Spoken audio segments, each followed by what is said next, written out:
అక్కడ కాశీలో ఇల్లు ఇది. ఇళ్ళల్లో గుళ్ళు ఉన్నాయని చెప్పిన కదా నేను. అది వాళ్ళ ఇంట్లోకి వచ్చినాం మేము. ఇప్పుడు వాళ్ళ దగ్గరకు వచ్చేసి వీడియో తీసుకుంటున్నా. ఇంట్లోనే డైలీ ఉంటుందంట. ఇది దాదాపు 250 ఏళ్ళ ఇల్లు అనమాట. ఇది మొత్తం కనిపిస్తే మీకు అర్థమవుతుంది. ఇవన్నీ చెక్కలతో ఉన్నాయి. ఇంకా వాళ్ళ మామ కంటే కూడా పాతదంట ఇల్లు. మొత్తం గుంజలు చూసే వీళ్ళు బ్యాగులు గట్ట అమ్ముకుంటున్నారు, అవి చేసుకుంటున్నారు. ఇల్లు ఎంత చల్లగా ఉందంటే ఫుల్లు. మనం ఇప్పుడు కూర్చుంటే ఏసీ లేని బతికే పనే కాదు మనకు. ఏదో మెడిపోయే మెట్లున్నది. లింగాలు ఉన్నారు, కృష్ణుడు ఉన్నారు. ఇట్లాంటి ఇల్లు మళ్ళనైతే చూడలేము మనమైతే.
ఇదేమో చాలా అంటే చాలా పాతకాలంది కృష్ణుడి ఫోటో.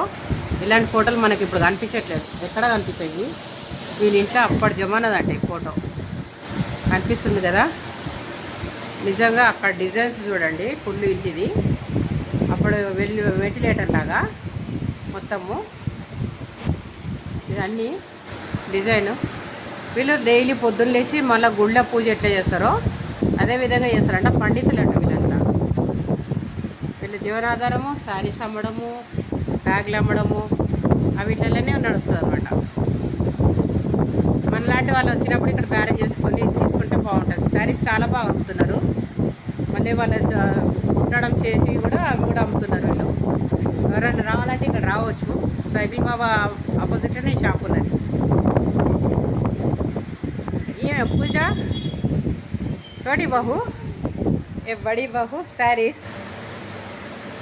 వచ్చినప్పుడు చూడండి ఒకసారి, వీళ్ళని కూడా చూసుకోండి. చాలా బాగున్నాయి శారీస్ గిట్ట. Okay bye. అమ్మ వచ్చేసిన.